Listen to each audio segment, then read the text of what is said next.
Just for a moment, let's forget about the quality and the quantity of the foods that we are eating. Today, we're going to be talking about the healthy eating habits that do not include what we're eating or indeed how much of it we are eating. My name is Sam Gerlin. I'm the founder of Gerlin Nutrition. I'm a fully qualified nutritionist and I'm a health coach. And today, as I say, we are going to be talking about healthy eating habits. Now, I don't want to dive into, exactly what foods you should be eating today or how much of those foods you should be eating, as I've just mentioned. I really want to focus on those habits around the quality and quantity of our foods that can help make us healthier. Okay, so I'm going to start with a very basic definition of what a habit is. I'm sure you all know, but it's just effectively a behavior that becomes automated to create space for more concentrated thinking on other areas of our life. Okay, so, a habitual behavior might be after your breakfast, you brush your teeth. You don't even have to think about it. It's an automated response. It's just something that you do. Okay, and if we can make the behaviors that I'm about to list out today, I've got 8 of them for you. If we can make these behaviors habitual and second nature so that we don't have to think about them, we make ourselves a whole lot healthier without even worrying about the quality, or as I say, the quantity of the foods that we are eating. Okay, so without any further ado, I'm going to crack straight on with this, starting with habit number 1, which is eating at consistent times each and every day. Okay, this is super important for aligning our circadian rhythm. And by the way, if you see me looking over here, it's simply because I've got my laptop and I've got a few points to cover today. So I want to make sure that I'm hitting all of them on the head and I'm providing as much value as possible. So back to the point, eating at consistent times each day. It's super important for our circadian rhythm and making sure that we've got that balance from day to day. It's about aligning what we're eating with, our sleep pattern, our training pattern, so we can thrive on a daily basis. A good thing to think about, as I'm going to discuss in a little bit more detail in a minute, is thinking about when do you typically go to bed, when do you typically train, and aligning when you eat your meals around that. Okay, trying to keep it as consistent as possible is super, super important. So if you eat breakfast at 8 o'clock one day, try to get as close to that 8 o'clock as you can the next day, and so on. Okay, point number 2, I'm going to fly through these today because I want to provide that value double quick time, is avoiding eating too close to bedtime. Now, 2 hours is good. Preferably you want to be leaving 3 hours before you go to bed. Now, this is just to promote digestion, not promote digestion, but promote quality sleep so that digestion is not getting in the way, if that makes sense. So you want to make sure that you're allowing plenty of time between your last bite of food and going to bed, because otherwise the digestive process is going to interfere with your sleep, and we all know what poor quality sleep leads to. It leads to a bad day the next day. You're not recovering in your training well, and all sorts of other issues. You can't show up for work because cognitively you're not there, emotionally you're all over the place. So this is super important to make sure that preferably 3, but definitely 2 hours before bed you're having your last meal. So if your bedtime's at 10 o'clock, you guessed it, between 7 and 8 you want to be having your meal really. Okay. Point number 3 is each and every day you want to be allowing at least 10, preferably 12, or even better 14 hours where you're not eating. Now, I don't necessarily want to use the word fasting because it's become a bit of a buzzword, intermittent fasting. Everybody was talking about it at one point. Evidence has come out to suggest that the only real benefit is caloric restriction. And if we're training hard, we don't necessarily want to be restricting calories in any way. So if weight loss is your goal, then you might consider intermittent fasting as a genuine strategy or a tool to lose some weight. But if you're training once, twice a day, I'm not, referring to this in terms of fasting. I'm just saying you want to allow at least 10 to 12 hours of time where you're not eating. We go to sleep to give our brain and our body a rest, so we should try to do something similar with our digestion and with our gut health. Okay, so again, 10 to 12 hours is probably the sweet spot. It's essentially not a fast, but it's a food break. It's just allowing the digestive system to rest and recover so that it's good to go for the next day. It's really beneficial for gut health, and I've spoken about this so much. 70% of our immune system resides in the gut. So if we can look after the gut, it will look after us. It will make sure that we're recovering well. It will make sure that we're not getting ill or sick, which we don't want for training. If we're, competing and trying to perform at our best, that's super important. Okay, so just to provide an example before I move on, if, again, to use the example of 10 o'clock, if you know that 10 o'clock is your bedtime, you eat your 3 hours before, so 7 to 8 o'clock, then you allow that 12 hours, so you're not eating breakfast until the next day at 8 or half 8. That's, a good sort of example to use there. Moving on to point number 4, which is meal planning. Now, this can be super important if you've got a really busy schedule. Now, often my clients and the people that I work with, they're training hard as well. So a lot of their time is already occupied. They might have families, so they have to pay equal attention to them as well. But sitting down on a Sunday and planning the week ahead can be so important and really, change the game for you. Because if you know that on Wednesday you're going to be eating so-and-so, you've already got the ingredients, you've done your shopping, it just helps with organization. It helps with ensuring you're hitting the right macros and nutrients on the right days and matching your nutrition with your training load. It's a game changer. It just takes literally 15, 20 to 30 minutes of sitting down and reflecting on, okay, what's going on this week? What happened last week? Where can we improve? Where can we plan to make sure that we're optimizing things for, performance and our health and achieving our goals? Okay, so this can also help with the following point, which is on meal prepping and batch cooking. So once you've planned, you can then sit down, whether it is a Sunday or whatever day works best for you.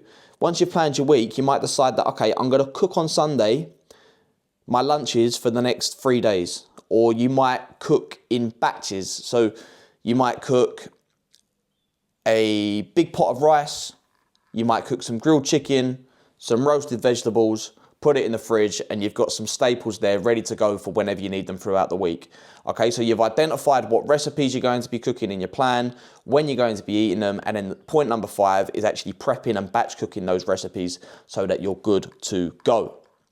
Okay, number 6 is before you go food shopping, grocery shopping, whatever you want to call it, write out a list. I know it sounds simple, and I know a lot of people probably already do this, but having a list helps prevent or mitigate the impulse buys when you get to the supermarket. If you go there and you have a list, I even encourage having a section for proteins, a section for fresh produce, so your veggies, your fruits, a section for grains, like pantry staples. So section it out so that when you're going around the supermarket, you have your proteins, you can get them all in one place. It just makes the whole process so much more effective, so much more efficient. You're not wasting any time. You're not, as I say, picking up anything that you don't need. So it's so easy if you don't have a list to go down the wrong aisle and end up picking up biscuits, chocolate, all this sort of shit, basically. So super important to write a shopping list before you go shopping. And on that as well, just a little point about grocery food shopping.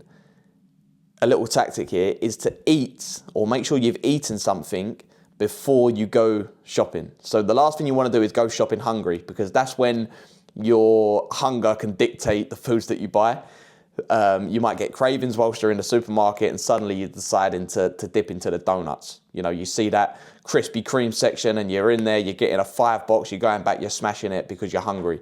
If you eat your nice, balanced, nutritious meal that you've planned and prepped for the week before you go shopping, before you write your list out, you're good to go, okay?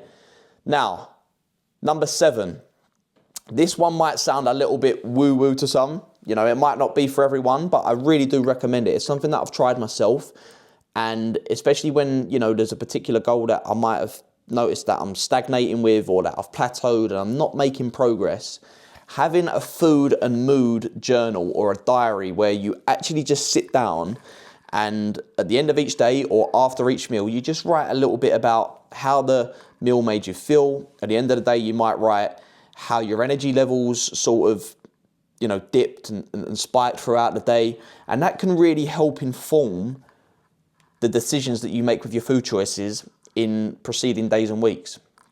If you notice that you're having overnight oats for breakfast, but you get to, you eat that at 8, you get to 10 o'clock and you're starving hungry, it might be because there's too many carbohydrates in that meal and it's spiking your blood glucose, and then it's dipping and falling off a cliff, and you're hungry at 10 o'clock and you're dipping into the snack drawer because that breakfast is not fulfilling you in any way. So you might switch up your breakfast for something a little bit different, a slightly higher in protein, lower in carbohydrates, so that you don't get that dip at 10 o'clock. Then you might have your slightly higher carbohydrate meal at lunchtime because you train at 4 o'clock, so you're getting the carbs in before your training session. That's just a tangible example that I use there.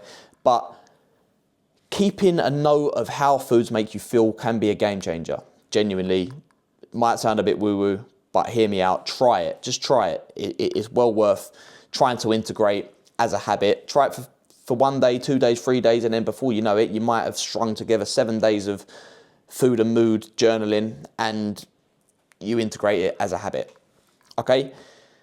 Next point and final point, number 8, I said I'd be flying through these, is eating without distractions. So this is something that I'm so guilty of. If you're, a fella like me, and to be fair, I can't speak for women obviously, but I know it's a bit of a meme in some circles online, but men can't sit down and eat without watching some sort of YouTube video. So I'm so guilty of this. I will literally sit down here where this camera is positioned, where I tend to eat my lunch or my dinner, and I'm looking for my phone to stick on a YouTube video or a documentary just to get me through the food. But actually dedicating at least 1 meal a day to sit down and just enjoy the food, take it in. Again, this one might sound a little bit woo-woo, I sound a bit crazy as I say it, but eating distraction-free can really help you appreciate the food you're eating. You can, get a more sensual experience with the food, so you can really try to taste it, to smell the food, concentrate on how it makes you feel as well.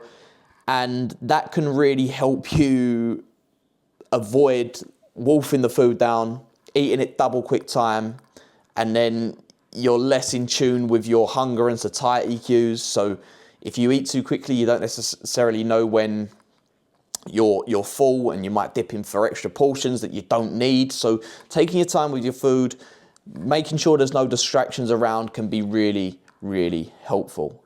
Okay, as I say, that is all I wanted to touch on today. Those are 8 healthy eating habits that do not concern the quality of the food you're eating, or indeed the quantity. They are habits that can help with that. And if you can ingrain these behaviors into your daily routine, your weekly routine, you will notice a difference. Believe me, you will notice a difference. I encourage you to give at least 1 or 2 of them a go to start with, and you can build on top and add them as you go. Points 1, 2, and 3 can be combined together to make one habit. Eating at consistent times each day, making sure you're eating a couple of 3 hours before bed, and allowing that 10 to 12 to 14 hour food break can all be combined into one. So if there's one place to start, it would be there. And then you can start building on top of that, okay? That will be the end of this video though. So I'll thank you so much for watching. I've tried to make this as quick as possible and provide as much value as I can double quick time. I'd really appreciate it if you could like, comment and subscribe, because I'm going to be bringing 2 to 3 YouTube videos every week now, provided as much value as possible. If there is anything you want to see, please drop it in the comments down below. I reply to every comment, and I'm always looking for feedback because I want to improve. I want to provide the value for yourself. So, please let me know what you want to see. I should also let you know that if you want to learn a little bit more about this sort of stuff, or you want to help, or you want a bit of help ingraining this into your lifestyle, into your routine, you want to improve your performance, be it in the gym, you want to achieve that health goal, that fitness goal that you've always been striving for, and you want to use, running or high rock, something more tangible as a vehicle to get there. That sounds like something that's resonating with you. There is a link in the description down below. I'm letting you know it's there. You don't have to go and click it, but the option is there. It will take you to a funnel where you can learn a little bit more about what I offer as a coach, as a service, and there'll be a link to a call. So you can book in a call and we can have a chat if you want to learn a little bit more. I'm letting you know the options there. You don't have to do that, but you're aware now, okay? But once again, that is the end of this video. If you have any questions, please do let me know. I'm always looking for feedback, as I say once more. But other than that, I'll see you in the next one. Thanks for watching to this point. I really do appreciate you. You're a legend. In a bit.